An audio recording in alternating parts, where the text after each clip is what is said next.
Hello everyone, welcome to my channel voice search lecture.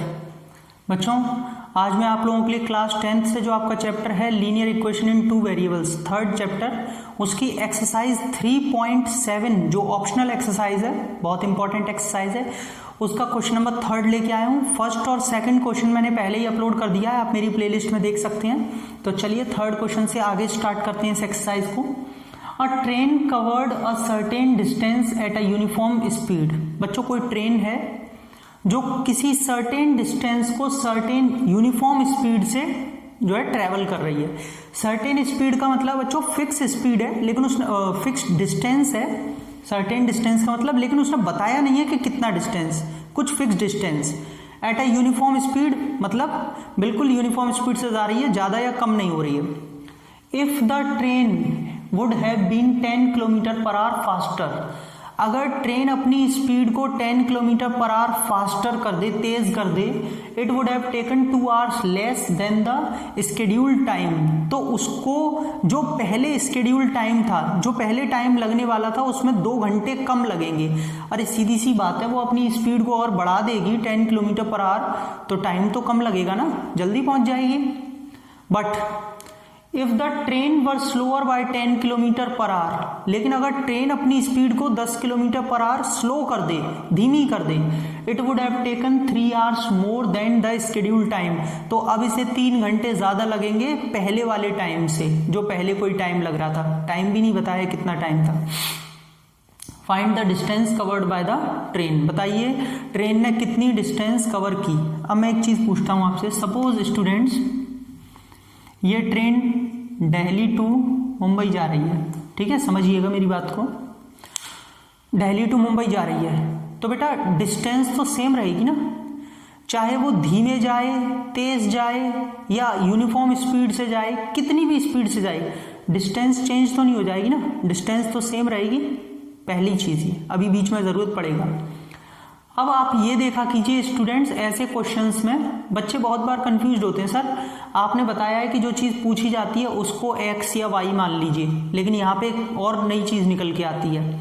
उसने आपसे distance पूछी है, अब अकेली आप इस डिस्टेंस को x मान लेंगे तो फिर 2 वेरिएबल कहाँ से लाएंगे, पहली रीज़न। दूसरी बात ये कि कभी भी ये देखिए कि वेरिएबल कौन है, मतलब यहाँ पे चेंज किस में हो रहा है, कम ज़्यादा बार बार किस में हो रहा है, उसको लेट कीजिए x और y।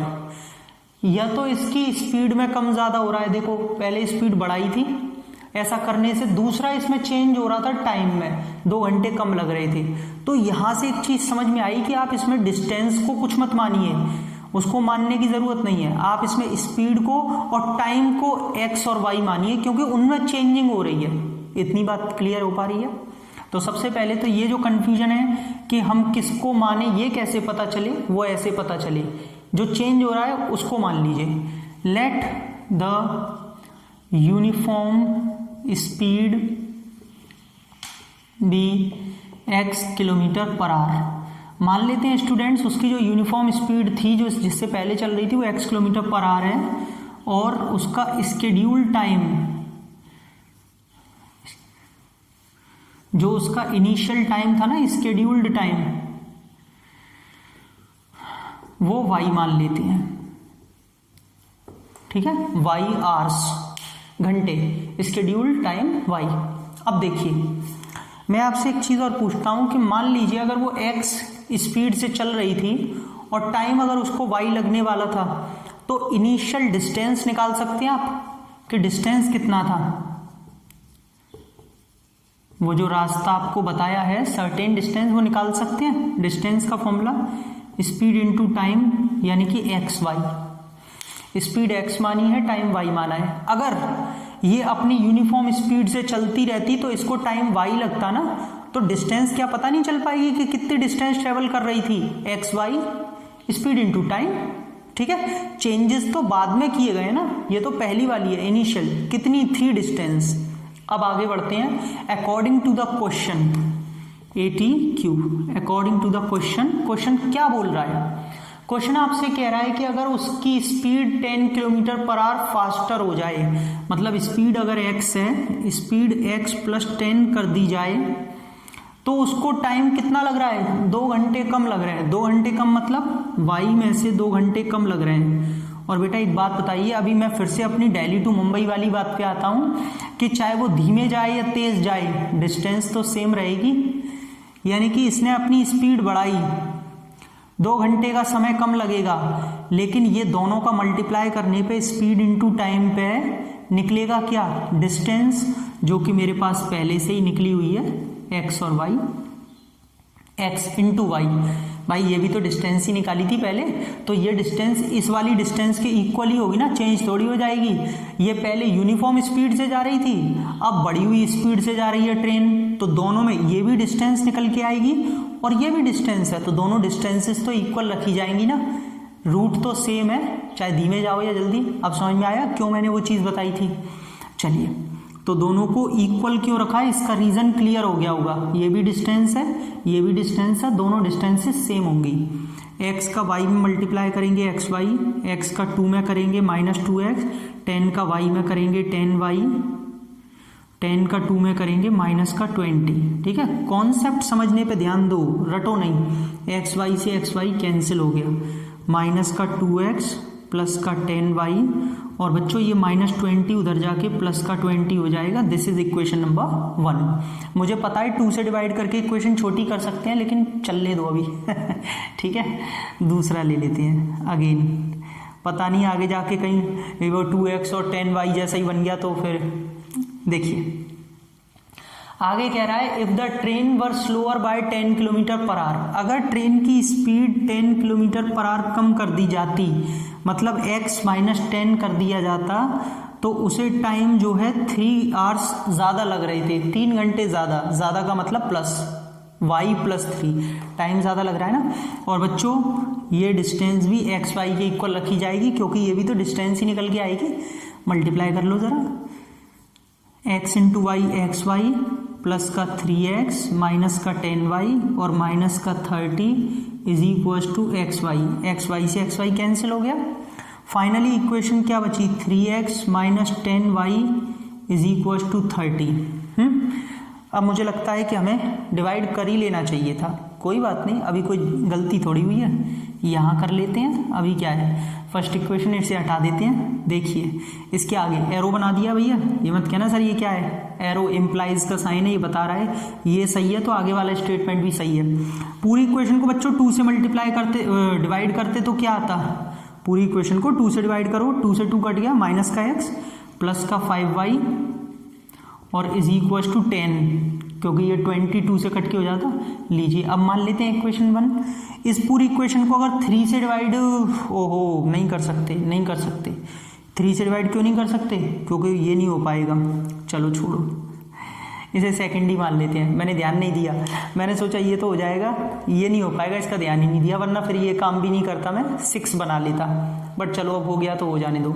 हाँ भाई इसको ऐसे ही मान लो, सेकंड का सेकंड। ठीक, दोनों इक्वेशंस को सॉल्व करते हैं जरा। माइनस का x प्लस का 5y इज इक्वल टू 10, ये 3x minus 10y is equal to 30। 3x minus 10y is equal to 30, दोनों लिख दिया। मुझे पता है बहुत से बच्चे तो ये सोच रहे होंगे सर इसको करने का कोई फायदा ही नहीं रहा, बेकार किया। हाँ वो मुझे पता है, वो ध्यान नहीं दिया कि ये तो 3 से डिवाइड ही नहीं होगा, लेकिन अब लिख दिया है तो लिख दिया है, आप इससे भी कर सकते हैं। ठीक है, कोई नहीं। स्टूडेंट्स इसमें मैं 3 का मल्टीप्लाई ज़रूर करूँगा, लेकिन क्यों, क्योंकि यह तो 3 का मल्टीप्लाई करोगे तो x सेम हो जाएगा। अगर आप कोई बच्चा कहे कि नहीं सर इसे नहीं, तो 2 का मल्टीप्लाई कर लो तो ये 10 हो जाएगा, तो y का सेम हो जाएगा, कुछ भी कर सकते हैं। अब तो भाई लिख दिया है तो 3 का ही करूँगा। ठीक है, 3 का किया तो माइनस का 3x 15y 30 और ये 3x माइनस का 10y और इज इक्वल टू 30। सभी को समझ में आ गया। दूसरी इक्वेशन ऐसे ही नोट कर दी भैया, x के पहले से ही साइन चेंज्ड है, कट जाएगा। 15y में से अगर 10y गए तो 5y बचेगा और ये 60, तो बच्चों y आ रहा है 12, y क्या आ रहा है 12, और y क्या माना था, टाइम, इसका मतलब 12 आवर्स। ठीक है, अब एक काम कर लेते हैं, ये जो हमारे पास में y आया है इसको पुट कर देते हैं इन इक्वेशन फर्स्ट। पहली इक्वेशन में पुट करेंगे तो देखिए पहली इक्वेशन क्या दे रखी है, पहली इक्वेशन ये रही, माइनस का x प्लस 5, वाई की जगह 12 10, माइनस एक्स प्लस का 12 5 60। तो बच्चों 60 जब उधर जाएगा तो माइनस हो जाएगा, 10 में से 60 गया तो कितना बचा, माइनस का 50। तो x की वैल्यू क्या आ गई, 50। तो x जो आया है वो 50 किलोमीटर पर आवर आएगा। क्यों, स्पीड थी ना, देख लो स्पीड मानी थी। क्या हमें x और y निकालना था, नहीं, हमें तो भैया डिस्टेंस निकालना था। और डिस्टेंस आपको पता है ना आपकी क्या थी, देखो अभी तक लिखी हुई है एक्स वाई, यानी कि डिस्टेंस थी एक्स वाई 50 इंटू 12। तो बेटा 50 इंटू 12 कितना होता है, 600 किलोमीटर। लीजिए दिस इज द आंसर, यानी कि उस ट्रेन को 600 किलोमीटर ओवरऑल जो है ट्रेवल करना था। डिस्टेंस ऐसे निकलेगी। आई होप क्लियर होगा बिल्कुल, फिर भी एक बार देख लीजिए।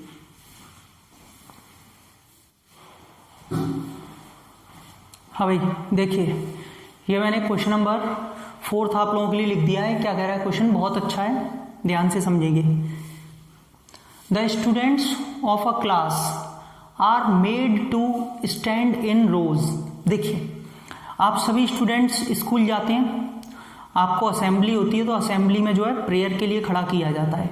ऐसे ही क्या हुआ, मान लेते हैं कि ऐसे करके आपको रो में खड़ा कर दिया, ठीक है, और ये रो में पहला बच्चा, दूसरा बच्चा, तीसरा, चौथा, पांचवा, ऐसे करके स्टूडेंट्स खड़े हुए हैं, पहला, दूसरा, तीसरा, चौथा, ठीक है, ऐसे करके सभी बच्चे जो है खड़े हुए हैं एक के पीछे असेंबली में, रोज में। बेटा इनको बोलते हैं रो। जैसे कहते हैं ना रो लगा लीजिए, सभी एक रो में खड़े हो जाइए, सब एक लाइन जो होती है स्ट्रेट लाइन, इसको कहते हैं रो। ठीक, अब समझिए, कुछ क्लास में स्टूडेंट्स को रो में खड़ा कर दिया। If 3 students are extra in a रो, मान लीजिए अगर रो में 3 बच्चे बढ़ा दिए जाएं, 1 2 3, ये 3 बच्चे बाद में बढ़ा दिए जाएं। अब बच्चे कहाँ से आएंगे, बच्चे तो उतने ही हैं जितने पहले थे, इधर से निकाल के किसी एक रो में से कम कर करके इधर बढ़ा दिए, इधर बढ़ा दिए, 3 बच्चे बढ़ा दिए जाए रो में, तो कह रहा है there would be 1 row less, तो एक रो कम हो जाएगी। सीधी सी बात है भाई, अगर यहां से आप बच्चों को हटा के इस वाली रो में लगा रहे हैं तो ये क्या होगा, एक रो कम हो जाएगी पूरी, क्योंकि वो वाली रो के बच्चे धीमे धीमे इसमें शिफ्ट हो जाएंगे, सब में 3 बच्चे। ठीक, इफ 3 स्टूडेंट्स, ये वाला, if 3 students are less in a row, लेकिन जो पहले से स्टूडेंट्स लगे हुए थे उनमें से भी आप अगर 3 बच्चों को और हटा दीजिए, मतलब मान लीजिए पहले इतने स्टूडेंट्स थे एक रो में, सब में थे, मतलब ऐसे कर करके यहां तक थे, मान लेते हैं ऐसे। अब आप उनमें से 3 बच्चों को हटा दीजिए, ऐसे 1 1 2 3 बच्चों को हटा दीजिए, तो बेटा जो बच्चे आपने यहाँ से हटाए हैं वो कहीं ना कहीं तो जाएंगे ना, तो वो दूसरी रो बना लेंगे। कहते ना अरे भाई ये रो लंबी हो गई है, थोड़ा पीछे से बच्चों हटके दूसरी रो बनाइए, तीसरी रो बनाइए, पीछे से लंबी ज्यादा हो गई है, पीछे से हटके और दूसरी रो बना लो, कहते हैं कि नहीं। तो बच्चों यहाँ से 3 बच्चे कम किए, यहाँ से 3 कम किए, यहाँ से ऐसे, तो ऐसे 3 बच्चों को कम करने पर 2 रो और नई बन के तैयार हो गई, 2 रोज मोर होगी। कह रहा है find the number of students in the class, class में कितने बच्चे हैं ये बताइए। तो एक काम करते हैं, सबने चेस तो खेला ही है, पता ही होगा, 8 8। मैंने अभी जो 3rd क्वेश्चन कराया था उसमें भी आपको एक बात बताई थी कि सबसे बड़ी दिक्कत ये आती है कि माने किसे x और y। अब क्या नंबर ऑफ स्टूडेंट्स को x मानोगे, नो, चेंज किस में हो रहा है, चेंज हो रहा है 3 students are extra in a रो, या तो रो में से बच्चे कम हो रहे हैं या ज्यादा हो रहे हैं, या फिर रो कम या ज्यादा हो रही है, तो बच्चे कम ज्यादा हो रहे हैं और रो कम ज्यादा हो रही है, ठीक है, इन अ रो, एक रो में, तो उसी को x और y मानेंगे। Let the number of students in a row be x and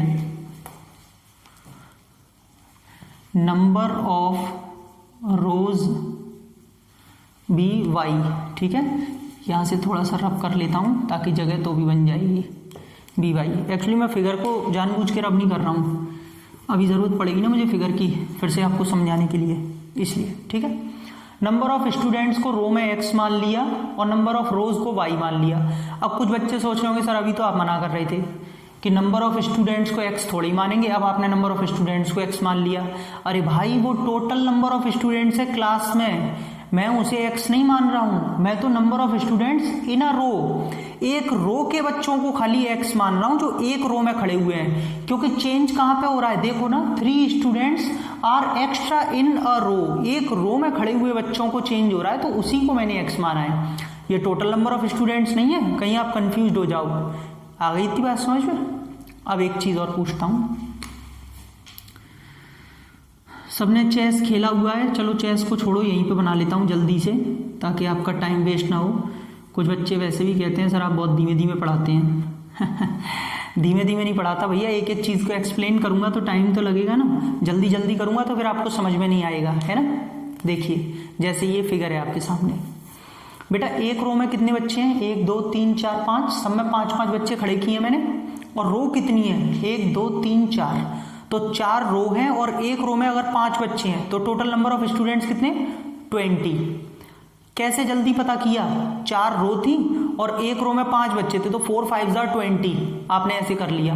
या गिनने बैठोगे 1 2 3 4 5 6 7 ऐसे गिनोगे क्या, गिनोगे थोड़ी, 1 2 3 4 रो हैं, एक रो में 5 बच्चे, 4 5 20। तो जब टोटल नंबर ऑफ स्टूडेंट्स निकल के आ गए ना कि क्लास में 20 बच्चे हैं टोटल, तो क्या इसमें टोटल नंबर ऑफ स्टूडेंट्स आप नहीं निकाल सकते हैं? टोटल नंबर ऑफ स्टूडेंट्स कितने होंगे एक्स वाई, क्यों भैया नंबर ऑफ रोज हैं एक्स, कितनी रो थी यहाँ पे 4, ऐसे यहाँ पे एक्स, कितने बच्चे थे एक रो में 5, यहाँ पे है वाई, सॉरी रोज तो वाई है और बच्चे एक्स हैं, एक ही बात है, तो एक्स इंटू वाई हो जाएगा, जैसे यहाँ पे 4 इंटू 5 हुआ था, तो यहाँ पे नंबर ऑफ स्टूडेंट्स कैसे निकलेंगे एक्स वाई, टोटल क्लास में इतने बच्चे हैं। लेकिन अब सुनिए आगे,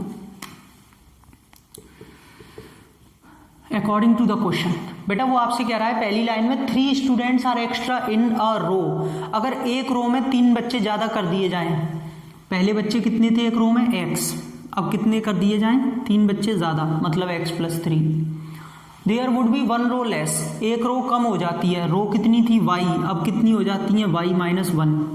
एक बात बताइए, ये नंबर ऑफ स्टूडेंट्स एक रो में और ये रो, जब दोनों का मैं मल्टीप्लाई करूंगा तो यहाँ से क्या मिलेगा मुझे, टोटल नंबर ऑफ स्टूडेंट्स ही तो मिलेंगे। ये वो बच्चे हैं जो एक रो में खड़े हैं और ये रो हैं, तो मल्टीप्लाई दोनों का करके क्या मिलेगा, टोटल नंबर ऑफ स्टूडेंट्स। लेकिन ये तो आपने पहले ही निकाल रखा है, ये रहा, तो जब ये पहले ही निकाल रखा है x y total number of students और ये भी टोटल नंबर ऑफ स्टूडेंट्स, तो क्या ये दोनों इक्वल नहीं होंगे, बिल्कुल होंगे। जैसे अभी डिस्टेंस और ट्रेन वाले में किया था, डिस्टेंस तो सेम रहेगी, बच्चे भी तो सेम रहेंगे, यहाँ से हटा के वहाँ लगा दिए, वहाँ से हटा के यहाँ कर दिए, बच्चे तो उतने ही रहेंगे जितने क्लास में हैं।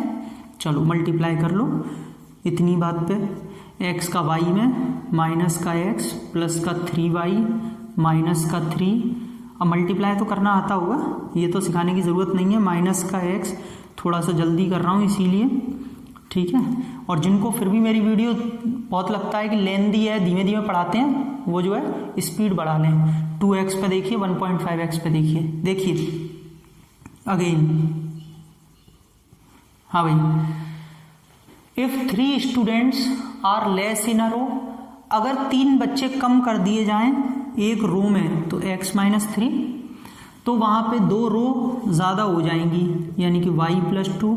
लेकिन भाई अभी भी वही, इन दोनों का मल्टीप्लाई करने पर टोटल नंबर ऑफ स्टूडेंट जो कि होंगे तो एक्स वाई ना निकाल रखे हैं, मल्टीप्लाई करेंगे एक्स वाई प्लस का 2x माइनस का 3y माइनस का 6 = एक्स वाई, एक्स वाई से x y cancel, 2x - 3y = 6, equation number 2। First second दोनों को सॉल्व करेंगे, इसमें बढ़िया है, कुछ भी मल्टीप्लाई करने की ज़रूरत नहीं है, क्योंकि मुझे y के जो है वेरिएबल दिख रहे हैं, दोनों सेम है, माइनस का x प्लस का 3y = 3 और ये 2x माइनस का 3y = क्या दिया है 6, देख लेना भैया, हाँ, मैं वो थोड़ा सामने खड़ा हो गया था ना, इसीलिए दिखाई नहीं दिया। वो दोनों सही है ना? हाँ, दोनों कैंसिल हो जाएंगे, प्लस माइनस के पहले से। 2x में से x गया तो x बचेगा, 9 बचेगा। x की वैल्यू तो यहीं पे ढेर हो गई, कहने का मतलब निकल आई। इसको इक्वेशन फर्स्ट में रख देंगे, x की वैल्यू वो 9 रखो पहली में, -9 3y3। बेटा माइनस का 9 उधर जाके प्लस हो जाएगा 12, तो y की वैल्यू कितनी आ गई? 4 आ गई।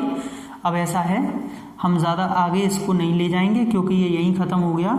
Therefore total number of students in the class में कितने बच्चे होंगे? x इंटू वाई, यानी कि 9 इंटू 4, और 9 इंटू 4 कितना होता है? 36। यूनिट कुछ मत लगाना, नंबर है ना, नंबर ऑफ स्टूडेंट्स, नंबर की कोई यूनिट नहीं होती। यानी कि टोटल क्लास में 36 स्टूडेंट्स हैं। तो क्वेश्चन ये वाला ऐसे होगा।